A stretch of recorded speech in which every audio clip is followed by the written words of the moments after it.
રાજકોટ જિલ્લાના ઉપલેટામાં urban health centre Dwarkadhish society Upleta ખાતે આજે પોલિયો રસીકરણ ઉદ્ઘાટન કરવામાં આવ્યું હતું. આ બાબતે વાત કરીએ તો સરકારની મુહિમ એવી છે કે દેશભરમાં પોલિયો નાબૂદ થાય તે હેતુથી આજે અર્બન હેલ્થ સેન્ટર 2 અને નાગનાથ ચોક તેમજ અલગ અલગ જગ્યાએ રસીકરણનું ઉદ્ઘાટન કરવામાં આવ્યું હતું. આ રસીકરણ કેમ્પમાં હરપાલસિંહ જાડેજા, ચંદ્રપાલસિંહ જાડેજા, રઘુભા સરવૈયા, કનુભા બારૈયા, ગોવાભાઈ બારૈયા, ભોવાનભાઈ તેમજ તાલુકા હેલ્થ ઓફિસર, તાલુકા હેલ્થ સુપરવાઇઝર તેમજ ગામના આગેવાનો ઉપસ્થિત રહ્યા હતા.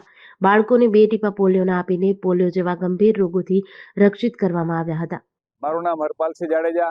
આજ રોજ ઉપલેટાના નાગનાથ ચોક ખાતે આરોગ્ય અને પરિવાર કલ્યાણ વિભાગ તેમજ ઉપલેટા અર્બન હેલ્થ સેન્ટર 2 દ્વારા પોલિયો રસીકરણનું આયોજન કરવામાં આવ્યું. પોલિયો રસીકરણ બૂથનું ઉદ્ઘાટન ચંદ્રપાલસિંહ જાડેજા દ્વારા કરવામાં આવ્યું.